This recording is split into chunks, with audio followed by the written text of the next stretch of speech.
Hello everybody, and welcome back to Yu-Gi-Oh! Master Duel. Today I'm going to be going over some of the Orcust combos for you. We're here in the story mode just so I don't time out or have someone surrender immediately to me. And I'll show you what a Orcust combo looks like. So the Orcust combo can be started by getting Orcust Nightmare in the graveyard, a Heart Pourer in the graveyard, a Girsu in your hand, a Scrap Recycler in your hand. Right here I'm going to show you what discarding a Nightmare looks like. Now you could discard it with the Orchestrated Return, which I just happened to draw, or you can play any Runick card and summon Hugin, and then discard him to search the field spell.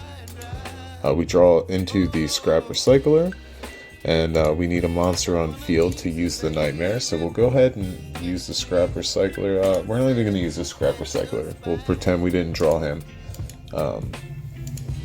We'll go ahead and activate Nightmare. Nightmare is going to boost his attack by sending a Orcust monster to the graveyard, so we'll send Heart Pourer. Heart Pourer is then going to activate to summon a Orcust from the deck, which is going to be the Girsu, the Orcust Mech Knight. Girsu can send an Orcust monster to the graveyard on summon, so we're going to go ahead and do that. And we already activated Nightmare, so now we're sending World Wand. Alright, and so we have our Orcust and Scrap Recycler on the board, and we have all these Runick cards, so let's just go ahead and we'll Runick Slumber and summon our Gary, I guess, that's fine. And we're really just using that as link material to go into the Galatea. This is why Runick is such a good companion engine to a lot of these decks, because you can get just a really quick and fast, easy special summon on board. So what we're going to want to do is activate our Wand before we activate the Galatea. Wand is going to resummon the Orcust Heart Pourer onto the field. And then we can use the Galatea to return the World Wand back into our deck. So that way we can send it to the graveyard next turn. And so we'll go ahead and set our Crescendo.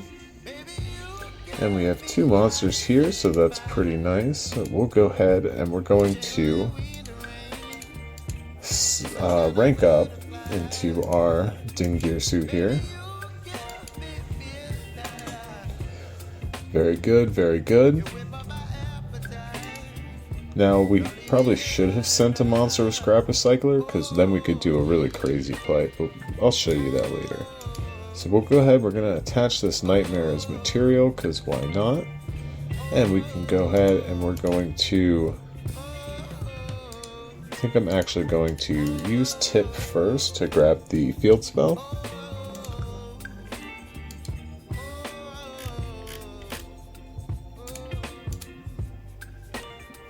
Very good, and Runick Fountain's going to let us draw a whole mess of cards here in a second.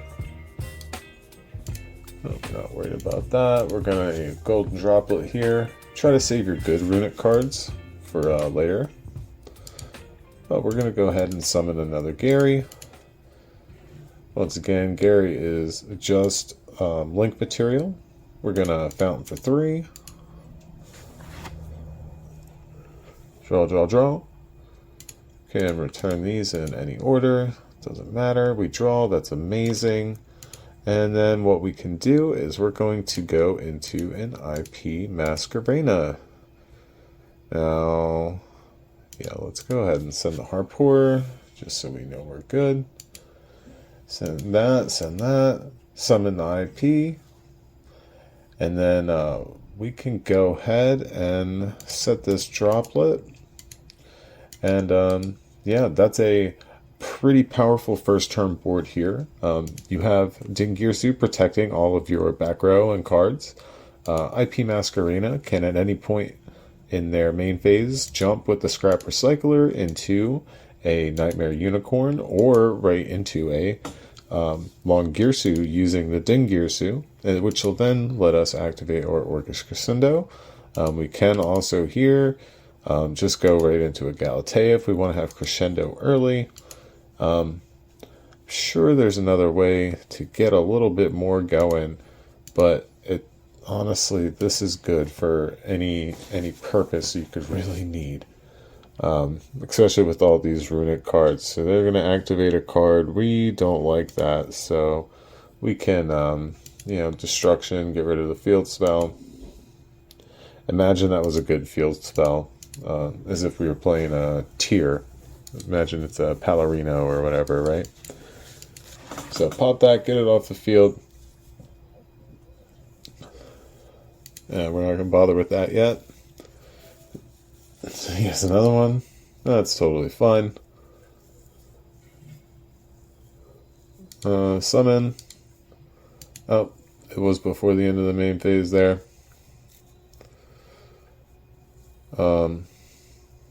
Yeah, it's totally fine. Check this out. Do that. We'll send Flashing Fire from our hand. This is the other thing you can use Droplet for. Oh my god. That's funny. Yeah, we can Dingirsu Protect anyway. We'll detach our Galatea so we can resummon it. Could detach the Nightmare to use his effect, but we're going to do something with that anyway. So here we're going to jump into the... let's just go into the Long Girsu.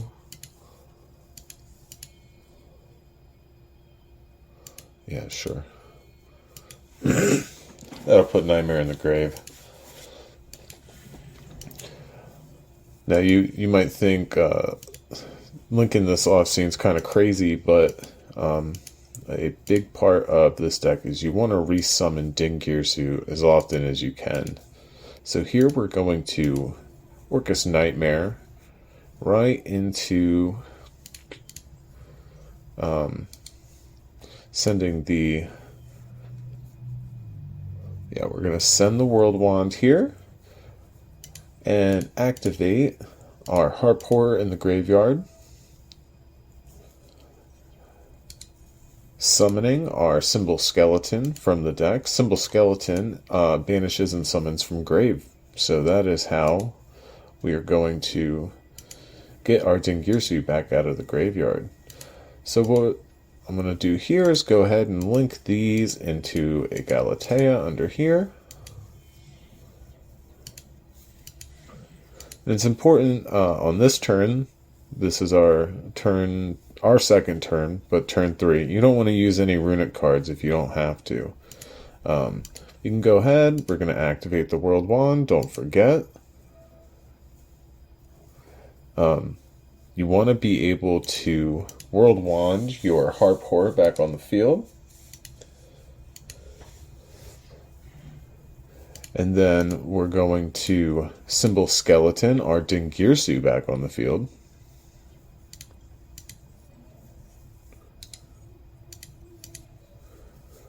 Mind you, we have an Omni Negate live this whole time. Do we protect ourselves? No, we just get rid of the back row. You always get rid of the back row. Yeah, whatever that's a battle trick, right? Yeah, destroy all face-up monsters. Yeah, we're good. Thanks. So we can Galatea here. We're going to return the World Wand back. And set a second Crescendo, because why not? Might look into what other cards she can set off of that. And then we can Long Girsu here, shuffling back the other two. And we can even send him to the graveyard. He can send either of these zones to the graveyard. And so now, yeah, we can't actually OTK right now. So what we're going to do is check out, make sure we're good on everything. We don't want to summon any of that stuff. So we'll go ahead and attempt to enter the battle phase. It'll skip it and pass over to him. So, yeah, hopefully that helps you kind of see the flow of these monsters a little better. I mean, yeah, you just crescendo their normal summon. This will work on sprites too. Knock out the normal summon. As long as they don't have the sprite starter, which is at 2. E-tally at 2. I think there's a few more level 2 extenders, but... Alright, here we go. And then this is the OTK turn. But once again, every turn you're going to have your graveyard all full up of really awesome, nasty little abilities. And we're not going to use any of our Runick cards, so we can go ahead and search with the crescendo. You can also do this on their turn, since it does lock you into dark machines very specifically. So we are going to grab our symbol skeleton from the deck. I'm going to normal summon that. We don't have any more links that we can go into because we don't have any dark machines. Okay. Yeah, that's fine. We don't even need it. Change that to attack position and swing for game.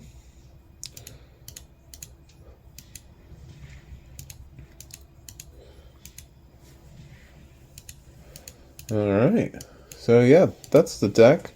I'll jump into the editor here in 2 seconds and go over the cards a little closer one by one. I know coming from Duel Links to this game, it's quite intense to try to find all these combos like on YouTube, and they're from the TCG and they're using cards you've never ever heard of in your entire life. And so I'm just trying to make this as easy as possible for people coming to the game. So you want to open up, if you open a Scrap Recycler, an Armageddon Knight, or a Girsu, all of these have the ability to send a card to the graveyard. And that's what gets your combos going. Reasoning with getting... Alright, well, we'll get into that. These all send one card to the graveyard. So the one card you're going to want to send is your Harp Horror. Alright, this is the ideal. You can send the Harp Horror. Harp Horror will summon the Girsu from the deck.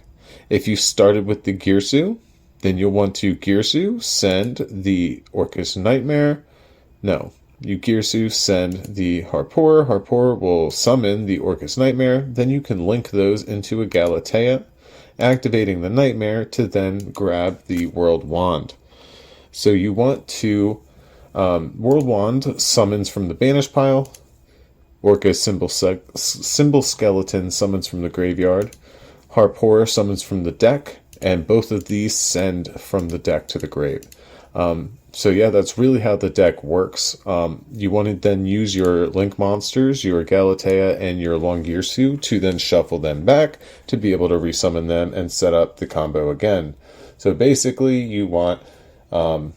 Really, you want a Scrap Recycler or a Nightmare in hand to discard, and then you can send a Harp Horror to the graveyard, summoning the Girsu. Girsu will send either the Nightmare if you didn't use that already, or the World Wand if you already used the Nightmare, and then you can get all your combos going, summon, link off, grab your traps, stall out, and then swing in for a game.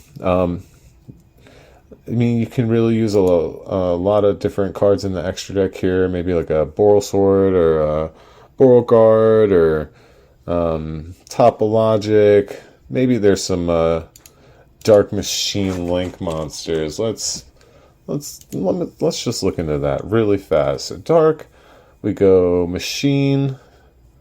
If I can read Machine, and we're gonna click Link up here. Alright, and let's see what we got. We can get the Gimmick Puppet, no. Appliancers, no. Barricade Borg, no thank you. Zeke. Orchestrion. This link card cannot be destroyed. You can target 3 of your banished machine monsters, shuffle them into the deck. Any linked monsters your opponent controls become 0. Also, their effects are negated. Yeah, sure, that's fine. Yeah, that's good. You know, use that. It's a rare. That's good. And yeah.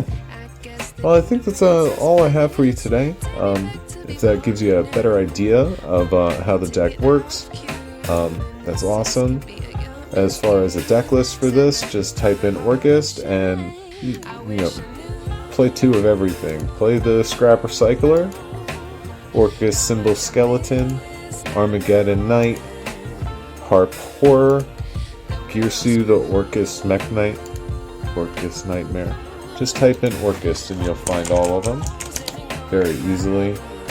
Boom, that's all of the Orcust cards. You can see which ones are playing. I play cards at 1 or 2.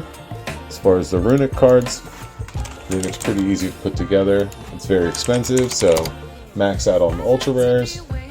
Not the extra deck, but max out on this, max out on this, max out on this, max out on this, max out on this. And then for the rest of them, honestly, you can get away with just playing 1 of each of these. You just want as many names as possible. So, you know, you could cut one of these down.